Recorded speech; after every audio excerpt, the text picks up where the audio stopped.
हरियाणा का ज्ञान देने से क्या लेना देना। हरियाणा का आदमी ना ज्ञान लेता ना देता। एक बार हमने कुरुक्षेत्र में भगवान कृष्ण जी से ज्ञान ले लिया था, उसके बाद से ज्ञान लेना बंद कर दिया। भाई जिसने कृष्ण जी से ज्ञान ले लिया हो वो आजकल के इन आलतू फालतू बाबाओं से ज्ञान लेगा क्या। आजकल के बाबाओं की स्थिति आपको पता ही है। वो मेरे दोस्त का फोन आया, बोले घर के मंदिर में आसाराम का फोटो लगा रखा था, अब क्या करूं। मैंने कहा उतार के बेडरूम में लगा ले।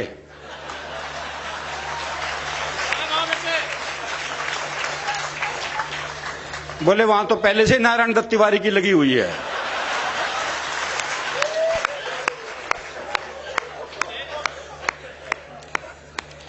अच्छा, जिन्हें टीवी पे मौका नहीं मिलता वो बाहर ढूंढते फिरते हैं।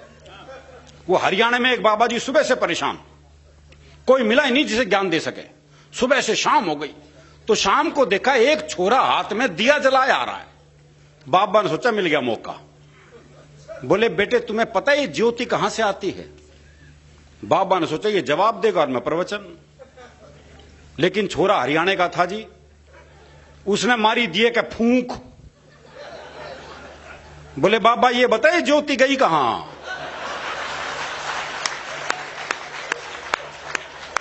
बे कमाल है भाई। तो हमारा तो प्रवचन से कोई लेना देना है ही नहीं जी। वो क्लास में टीचर गणित पढ़ा रहे थे तो उन्होंने एक बच्चे से कहा, बोले मान लो तुम्हारे पास 10 लड्डू हैं। बोले कैसे मान लूं जब है ही नहीं। बोले मान लो, गणित में माना जाता है। बोले माना जाता तो मान लिए। 2 लड्डू मैंने ले लिए तो कितने बचे। बच्चा बोला जी 20। बोले ये कौन सा गणित है। बोले गणित में तेरी माननी जाएगी बस।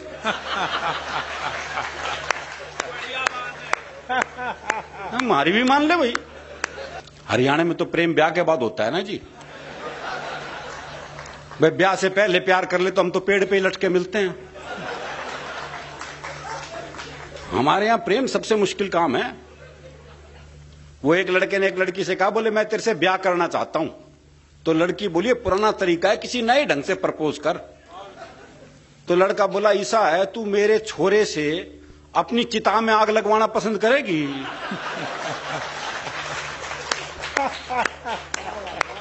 विवाह का ये मौलिक प्रस्ताव ये हरियाणा में ही संभव है जी।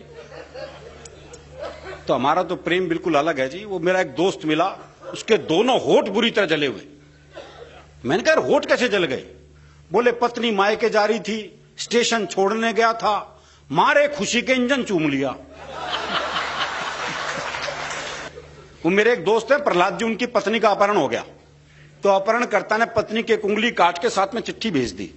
बोले 50 लाख रुपए भिजवा दो वरना डैश डैश डैश। मेरे मित्र ने वापस चिट्ठी लिखी, बोले उंगली किसी की भी हो सकती है, मुंडी भेज मुंडी।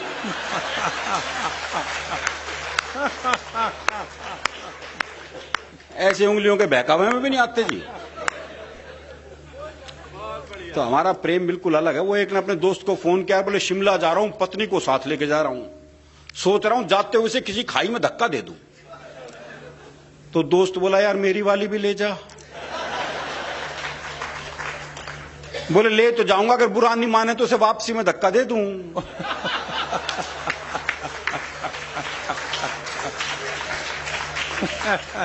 तो हमारे प्रेम की बिल्कुल अलग स्थिति है जी। और ये प्रेम हमारे मनुष्यों का क्या, पशु पक्षियों तक का ऐसा है। वो मेरा एक दोस्त है जी, उसने तोती पाली। हाँ दुनिया तोता पालते हैं, तोती पाल ली। 3 दिन के लिए कहीं बाहर जाना था। बोले यार क्या करूं, कौन दाना पानी देगा, बड़ा चिंतित हूं। मैंने कहा मेरे घर छोड़ जा, 2 तोते हैं, उन्हें दाना पानी देता हूं, इसे भी दे दूंगा। बोला भाई तेरे 2 तोतों के बीच अपनी तोती छोड़ दूं ना। मैंने कहा नहीं यार मेरे तोते बड़े धार्मिक हैं, तो खुद देख ले आके। अच्छा उसने देखा बकायदा एक गीता के श्लोक पढ़ रहा, एक कुरान की आयतें पढ़ रहा। बोले बड़े धार्मिक है, कोई खतरा नहीं है। उसने तोती छोड़ दी। जैसी तोती पिंजरे में गई तो एक तोते ने दूसरे को कोहनी मारी। अरे बोले पूजा पाठ बंद कर, दुआ कबूल हो गई। तो हमें पता है जी हम कितने धार्मिक हैं। जब हम मंदिर जाते हैं जूते ऐसी जगह उतारते हैं जहां से भगवान भी दिखते रहे और जूते भी। बल्कि जूतों का दिखना ज्यादा जरूरी है। हाँ, भगवान तो कल भी वहीं मिलेगा। तो हमारा धार्मिक मामला बिल्कुल अलग है। वो एक हरियाणा का बूढ़ा मरण हो रहा था। अच्छा, आपको हरियाणा में वृद्धाश्रम की भी समस्या नहीं मिलेगी। हरियाणा में अगर बूढ़े को पता लग जाए कि बेटा मुझे वृद्धाश्रम में छोड़ के आने वाला है, तो बाप खुद बेटे को अनाथालय छोड़िया है बोले जमा कर लो, इसने मेरा ना आइयो। तो हमारी संस्कृति थोड़ी अलग है। वो एक हरियाणा का बूढ़ा मरण हो रहा था, तो एक ने पूछ लिया, बोले मरण ना हो रहा, अब तो राम का नाम ले ले। अरे बोले के नाम ले लूं? 15 मिनट बाद आमना सामना ही ना बोलेगा। तो हमारी धार्मिक स्थिति भी अलग है जी। दरअसल क्या है, हरियाणा अलग तरह का प्रदेश है, बहुत मस्त प्रदेश है, क्योंकि हरियाणा का आदमी फुर्सत में रहता है, इसलिए हास्य रस में रहता है। हास्य के लिए थोड़ी फुर्सत चाहिए। वो एक ने रिक्शे वाले को आदमी बोले खाली है? बोले हाँ। बोले आप फिर ताश खेलते हैं।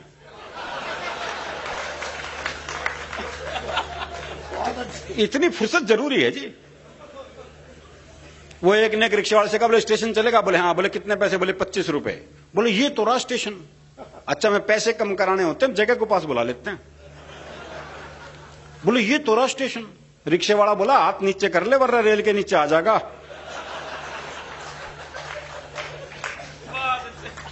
तो ये अलग मस्ती है जी, और ये मस्ती जीवन में रहनी चाहिए। दरअसल क्या, हरियाणा का आदमी साफ रहता है बिल्कुल, जो मन में है वही जबान पे है।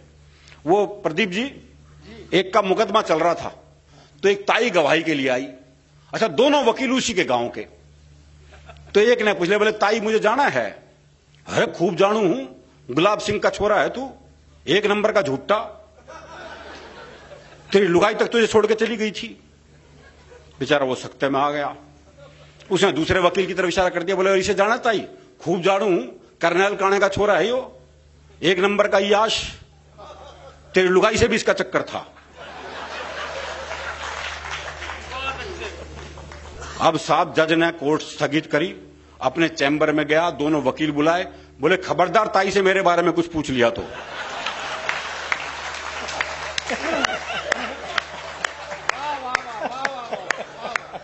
बहुत साफ मामला है जी, बिल्कुल। बहुत अच्छे। कहते हैं ना, डर के आगे जीत है। हरियाणा में तो डर के आगे भी हास्य रस है।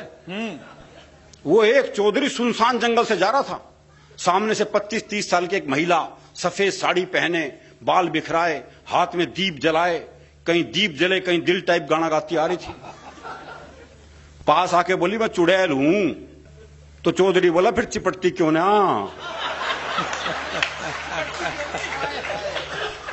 बताओ, ऐसे का चुड़ैल भी क्या कर लेगी?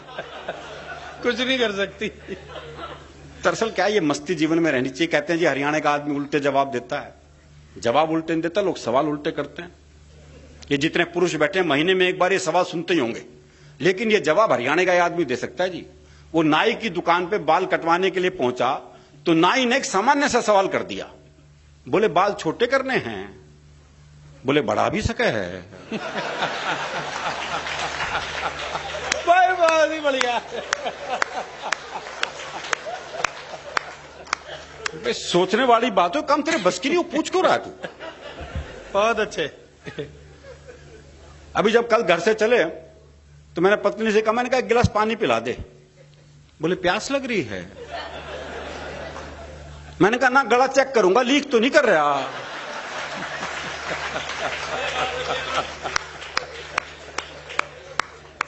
तो ये सब सवाल उल्टे हैं। बहुत अच्छे भाई। वो एक बूढ़ा बैठा बीड़ी पी रहा था, तो एक ने पूछ लिया, बोले ताऊ बीड़ी पीवे है? अब कायदे से सवाल गलत है भाई, जब तुझे दिख रहा है वो बीड़ी पी रहा है, तो ये फालतू का सवाल कर क्यों रहा है? फिर क्या हरियाणा का आदमी जवाब उल्टे दे है। बोले ताऊ बीड़ी पीवे है? बोले ना, अगरबत्ती सुलगाइए, धोख लगाऊंगा।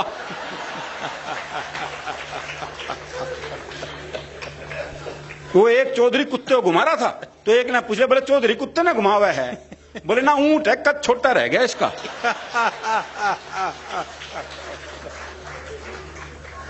वो एक अर्थी जा रही थी, लोग राम नाम सत्य करते हुए जा रहे थे, तो जो मरा था उसके छोरे से एक ने पूछा, बोला यो मर गया के?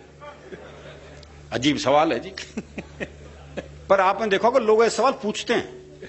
वो एक का ने प्लास्टर बंधा हुआ था, तो एक ने पूछ लिया, बोले हाथ में चोट लग गई के? बोले ना, फैशन है। वो एक की भैंस कट गई रेल से, तो उसे रेलवे पे मुकदमा कर दिया। तो इंजन ड्राइवर को बुलाया गया, तो पहला ही सवाल जज ने जो इंजन ड्राइवर से किया वही कमाल था। बोले जब ये भैंस कटी तो ये रेल पटरियों पर थी? बोले ना जी, खेत में चल रही थी भैंस। तो वो तो इंजन की नीयत खराब होगी उस पर।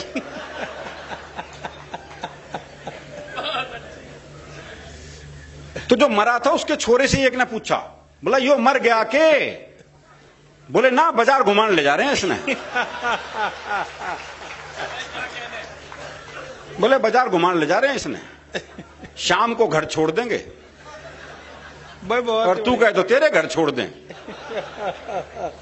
आप किसी से बात करके देख लो, जवाब उल्टे मिलेंगे। वो मैंने एक से कहा, मैंने कहा रोहतक जाना है। अरे बोले जा, मैंने क्यों रोक रखा है? अरे मैंने कहा ये सड़क रोहतक जाएगी क्या? बोले जी 30 साल हो गए, मैंने तो कहीं जाती दिखी ना। तो वो जवाब नहीं देगा। उसी के सौंदर्य पे एक शुद्ध हास्य की कविता आपको सुनाता हूं जी। बहुत आनंद की कविता है, कोई दिमाग लगाने की जरूरत नहीं। पुलिस को रंगरूटों का दस्ता चाहिए था नया। हरियाणा का राधे श्याम भी इंटरव्यू देने गया। इंटरव्यू में पूछा गया सिर्फ एक सवाल, और राधे ने बना दिया सवाल का बवाल। सवाल था, आप सेब खरीदने जाओगे तो 50 रुपए किलो के हिसाब से 100 ग्राम सेब के कितने पैसे देकर आओगे?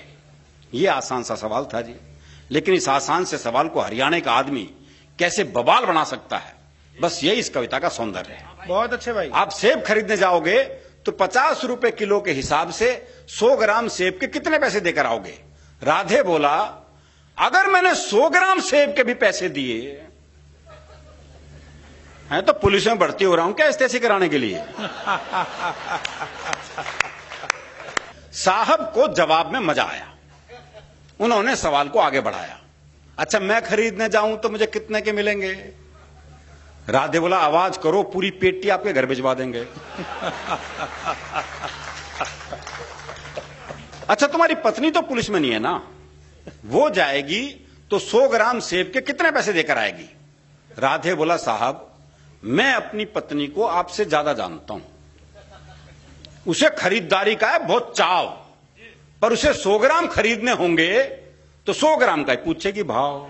बहुत अच्छे, वाह वाह वाह वाह वाह। 100 ग्राम का ही पूछेगी भाव। अच्छा, तुम्हारा भाई जाए, अगला भी उसी सवाल के पीछे पड़ा हुआ है।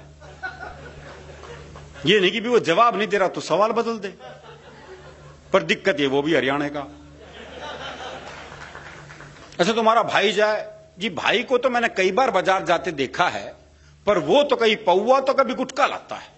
बहुत अच्छे। सेब लाते तो मैंने उसे आज तक नहीं देखा है। अच्छा, तुम्हारी बहन जाए कोई, जी मेरी एक बहन थी, उसकी शादी कर दिया, वो जाने है बहनोई। वाह वाह वाह वाह। राधे श्याम, तुम्हारे पिताजी भी तो बाजार जाते हैं जी, उनके दांत नहीं है, वो बस केले खाते हैं जी, उनके दांत नहीं, वो बस केले खाते हैं। आप मुझे एक बात बताओ श्रीमान, तनख्वाह तो दोगे एक आदमी की, और सेब खरीदने पर लगा दिया पूरा खानदान। सेब खरीदने पर लगा दिया पूरा खानदान। अच्छा छोड़ो, कोई आम आदमी जाए तो वो 100 ग्राम सेब के कितने पैसे देकर आए? आम आदमी का नाम सुनते ही सीरियस हो गया राधेश्याम, सीरियस हो गया थोड़ा। बोला, जी साहब, आप लोगों ने आम आदमी को सेब खरीदने लायक ही कहां छोड़ा? बहुत अच्छे। सीरियस हो गया थोड़ा। बोला, जी साहब, आप लोगों ने आम आदमी को सेब खरीदने लायक ही कहां छोड़ा? आम तो सेब का ठेला लगाता है, खरीदने तो खास ही जाता है। आम तो सेब का ठेला लगाता है, खरीदने तो खास ही जाता है। अच्छा, कोई खास आदमी जाए तो? अगला भी पीछे पड़ा हुआ है जी। अच्छा, कोई खास आदमी जाए तो? पहली बात तो यह कि अगर वो खास है तो खुद क्यों जाएगा?